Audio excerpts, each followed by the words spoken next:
como vocês estão? Tudo bem? Espero que essa videoaula te encontre muito bem. E hoje, nono ano, eu vou falar sobre a radicalização da política brasileira. Isso tudo está na página 129, é só uma página, da mesma forma que na aula passada. Eu acredito que essas páginas, essas duas, tenham muito conteúdo. Para eu fazer só uma videoaula sobre isso, sobre tudo isso, ficaria uma videoaula de mais de 20 minutos e ia ficar muito cansativo para vocês. Bom, o que eu tenho para falar? Há algumas aulas eu já falei com vocês sobre a ascensão, sobre a subida no poder da Europa do nazismo e do fascismo, que são os regimes totalitários de direita lá na Europa. Então, o Hitler vai chegar ao poder na década de 30, o Mussolini chegou ao poder na Itália na década de 20. Isso tudo acaba tendo reflexos aqui no Brasil também. Então, aqui no Brasil vão surgir dois grupos. Um grupo que são chamados de os integralistas, tá? Que é a famosa Ação Integralista Brasileira, ou os camisas verdes, como eles se chamavam. Tá? Se na Itália eles eram chamados de camisas negras, tá? Porque usavam roupas todas negras, aqui no Brasil eles vão fazer a opção por uma camisa verde, uma roupa verde, e eles terão como lema fascista Deus, Pátria e Família. Tá? A ideia desse grupo integralista aqui no Brasil era centralizar o poder nas mãos das Forças Armadas, então militarizar cada vez mais a política brasileira e, ao mesmo tempo, reprimir todo mundo que fosse contrário a eles. Então, é um grupo contra os judeus, com um discurso antissemita muito forte, tá?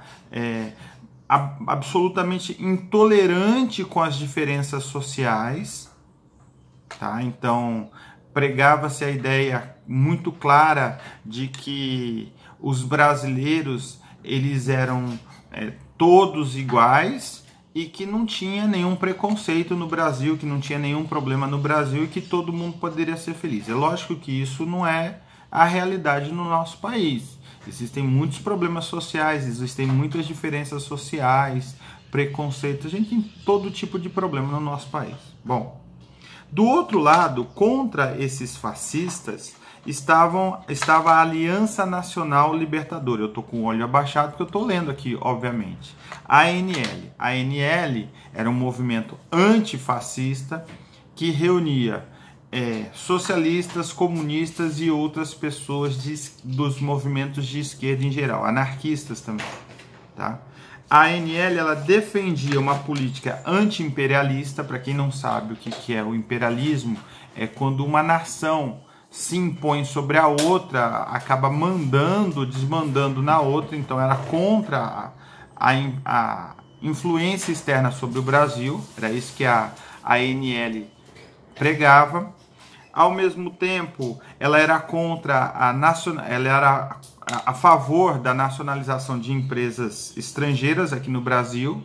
Então, o capital internacional, o dinheiro dessas grandes empresas, segundo a ANL, deveria ficar aqui no Brasil, porque era o nosso país. Ela era uma instituição absolutamente nacionalista. Tá? A favor também da reforma agrária, ou seja, pegar as terras improdutivas, as terras que estão paradas, virando pasto e tudo mais, e iriam dividir para a população pobre para que cada família pobre tivesse um pedaço de terra para plantar, produzir e consumir o seu alimento, deixar as favelas que já existiam naquela época e tudo mais. Tá? Essa briga, ela durou pouco tempo. Por que pouco tempo, professor? Porque depois que o Getúlio Vargas assume o poder, tá? O Getúlio Vargas vai considerar os movimentos de esquerda da ANL completamente ilegais, vai prender muita gente e tudo mais. Os integralistas, eles apoiam o Getúlio Vargas. Eles acreditam que o Getúlio Vargas, por ter o apoio dos militares e tudo mais, ele vai transformar a sociedade brasileira nesse modelo ideal no qual um único pensamento é aceito por todos. Tá? Só que na prática, o Getúlio Vargas, ele usa-se dos militares, ele usa os militares, né, ele usa os militares, ele usa os integralistas, e com o tempo os próprios integralistas também serão considerados ilegais. Ele baixa, o Getúlio Vargas, em 1935, uma lei que é a Lei de Segurança Nacional, tá? E que dizia que o governo tinha autoridade para decidir o que era a favor da segurança nacional e contra a segurança nacional. Presta atenção nisso. Toda vez que um governo baixa uma lei falando sobre segurança nacional, tá, ele está querendo controlar a população. Ele vai chamar tudo aquilo que critica o governo dele de contrário à segurança nacional, e tudo aquilo que vai a favor do governo dele como não sendo uma ameaça à segurança nacional. Então presta atenção. Isso é um lugar muito comum, infelizmente, na história do nosso país. Toda vez que um governo diz que está baixando leis mais rigorosas, ditatoriais, para defender a democracia, ele está fingindo que defende a democracia, ele não está defendendo nada da democracia. Isso é um lugar que é um fato que aconteceu no Brasil ao longo de todo o século XX, tá? De 1930 para cá isso aconteceu diversas vezes, tá bom? Bom, eu acho que é isso. Lembrando um último fato. A Ação Brasileira Integralista Brasileira promovia grandes desfiles militarizados e tudo mais.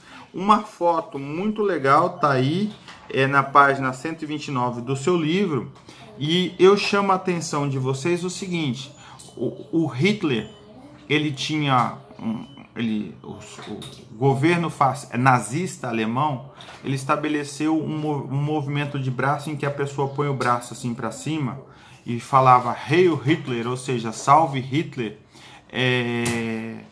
como um símbolo de devoção ao seu líder. O integralismo brasileiro, ele também faz esse movimento, tá? Então você vê nessa foto ele saudando as pessoas que estão passando do movimento, tá? A única coisa que eles mudaram é que eles usavam uma palavra chamada Anauê, aqui no Brasil, tá?